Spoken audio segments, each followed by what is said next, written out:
Hi, Purdue, and welcome to our read aloud time, so our listening and learning. So remember, yesterday we started reading a story called The Jumping Mouse.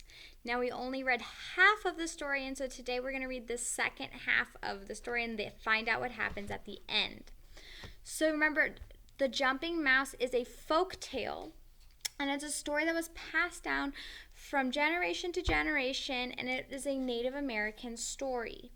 So our job was to try to find out what Jumping Mouse wanted, and we found out that he wanted to go to the far off land. Now today I want you to listen and find out how Jumping Mouse helps others and what lesson can be learned from the folk tale. So that is your job while we finish reading our story. So sometime later, Jumping Mouse arrived at the great grassy plain. There he found a bison lying sadly in the grass. "Hello, Bison," said Jumping Mouse. "I am Jumping Mouse." "Hello, Jumping Mouse. Please tell me how beautiful the sky looks today," said the bison sadly. "Have you lost your sight?" asked Jumping Mouse with compassion. So when you have compassion, it means you want to help others. "Yes, I am blind now," replied the bison. "I do not know what I will do now that I cannot see." "I am just an ordinary mouse," replied the Jumping Mouse. "But before I reached the great grassy plain, a magic frog gave me a new name. The frog named me Jumping Mouse. The name gave me extra strength in my legs. I will name you Eyes of a Mouse, in the hope that your eyes will regain their strength." No sooner had Jumping Mouse finished speaking when the bison exclaimed, "I can see!" At that very moment, Jumping Mouse realized that he could no longer see. "And I cannot see," said Jumping Mouse. "Dear Jumping Mouse," said the bison, "you have given me your eyes. I am so thankful. Let me do something for you." "Well, I am off to the far off land," explained Jumping Mouse. "Though how am I going to get there? I do not know." "Come, jump beneath my enormous hooves, and I will guide you across the grassy plain to the high mountain," said the bison gently. And with that, they set off. When they reached the high mountain, the bison bid farewell to Jumping Mouse. Jumping Mouse rested for a while and then began to climb the mountain. It was difficult, as Jumping Mouse could not easily tell which way to go. He sniffed the air and followed the scent of pine. Jumping Mouse trotted along the grass and rocks, but then he trotted on something that felt alarmingly like fur. Jumping Mouse sniffed the air again. "Wolf!" he said in a frightened voice. "Do not fear me," replied the wolf, "for I am a very sad wolf. I have lost my sense of smell. I do not know how I will find food without it."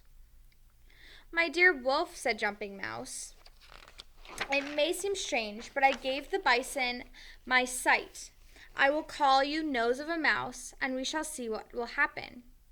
No sooner had Jumping Mouse spoken these words than the wolf sniffed the air and cried, "I can smell you, Jumping Mouse, and other wonderful fragrances," so smells. "Thank you. I am so grateful. How can I repay you?" "Well, I'm on my way to the far off land. I am brave, and I still have hope that I will get there, even though I can no longer see nor smell. Perhaps you can help me?" "I will help you, Jumping Mouse. Walk beneath my body, and I will lead you onward," said the wolf. Onward they went until at last the wolf exclaimed, "I can go no further. We are on the top of the high mountain. I must bid you goodbye, my friend." And with that, the wolf retreated back down the mountainside. For the first time, Jumping Mouse felt fear. How would he ever get to the far-off land now that he could no longer see nor smell? A tiny teardrop fell to the ground, and at that very moment, Jumping Mouse heard a familiar sound. "Do not be fearful," said the magic frog, for it was he. "You could have misused my gift, but you did not. Instead, you showed kindness and helped others on your journey. Jump high into the sky, my friend."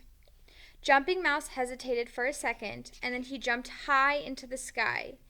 Immediately, he felt the air lift him up into the clouds. He felt the warmth of the sun on his back. He looked down and saw the beauty of the land beneath him. "Jumping Mouse," said the frog, "I am giving you a new name. It is Eagle. Fly away, my friend, and soar onto your new home in the far-off land." And that is exactly what Jumping Mouse did. So, who is the main character in the story? Is Jumping Mouse. And what did he turn into at the end of the story?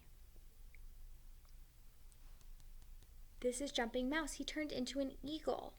And so your job that I asked you to do was, what were some of the things that Jumping Mouse did to help others? What are 2 things that he did? One was he helped the bison. He gave him his eyesight. And then the second thing he did was he helped the wolf. He gave him his sense of smell. So instead of hurting others or not helping, he gave stuff up of his own to help somebody else. That is showing a lot of kindness and compassion. So that was our story for today, Jumping Mouse.